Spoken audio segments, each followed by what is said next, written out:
had a moment where it looked like the chain reaction from an atomic device might never stop. Are we saying there's a chance that when we push that button, we destroy the world? Chances are near zero. Near zero. Christopher Nolan is one of the biggest science fiction directors of our time. A couple months ago, we covered Interstellar, the 2014 movie he did with the physicist Kip Thorne.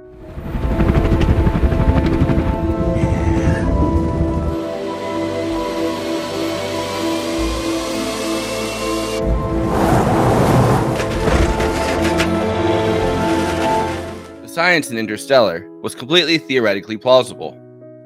Christopher Nolan's curiosity and dedication to scientific accuracy is basically lore at this point.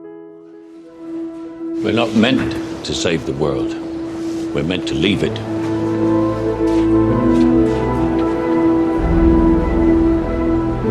Rangers, The last components of our one versatile ship in orbit.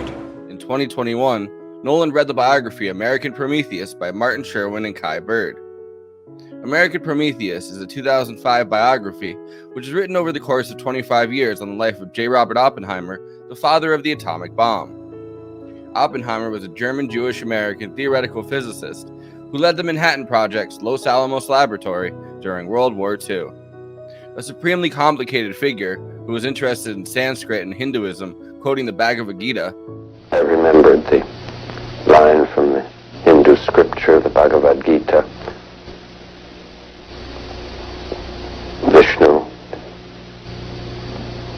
is trying to persuade the prince that he should do his duty, and to impress him takes on his multi-armed form and says, "Now I am become death, the destroyer of worlds."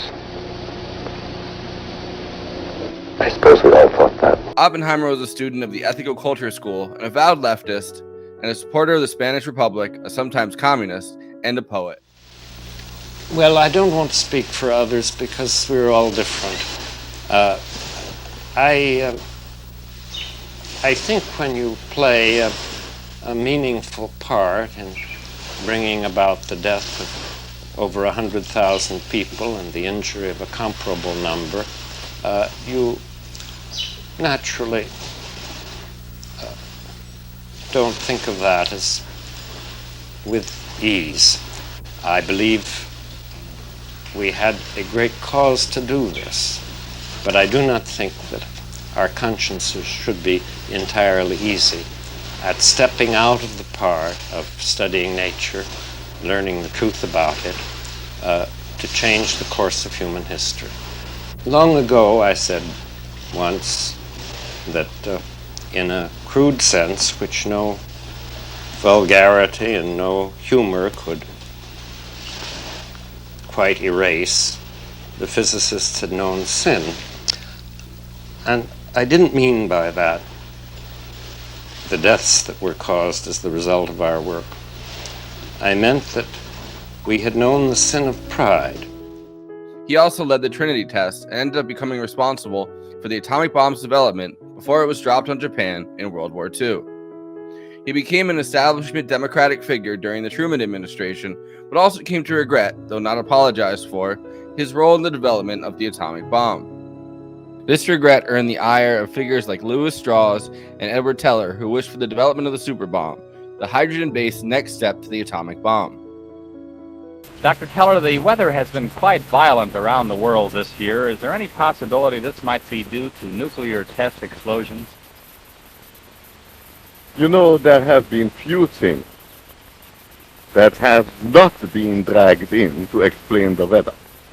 And furthermore, there have been few disagreeable occurrences that have not been blamed on nuclear tests. So nobody should be surprised that if the weather is violent, nuclear tests should be considered as the reason. In actual tests, nuclear explosions are far too small to change the weather. Much greater energies are involved in thunderstorms and in cyclones and in cold fronts than nuclear explosions could possibly serve. This led to Oppenheimer being the most high-profile member of government to be brought down during the McCarthy era. Oppenheimer is a pretty on-point adaptation of American Prometheus. What were you guys doing in Los Alamos? And how many people were in these open discussions? Cillian Murphy plays J. Robert Oppenheimer, Robert Downey Jr. Louis Strauss, and Benny Safdie plays Edward Teller. Matt Damon plays Leslie Groves, the Army Corps of Engineers officer who oversaw the Manhattan Project. Nolan took the book's part-by-part telling of Oppenheimer's life and mixes up the parts on purpose so that 3 different stories are being told simultaneously. The story of Oppenheimer's rise, fall, and the fall of Louis Strauss. Nolan clearly wishes for this to be a cautionary tale, and it's a clear and well-worn one. There is so much to talk about with this movie, and I'd rather we do it as a panel than take up any more of this time. It's happening, isn't it?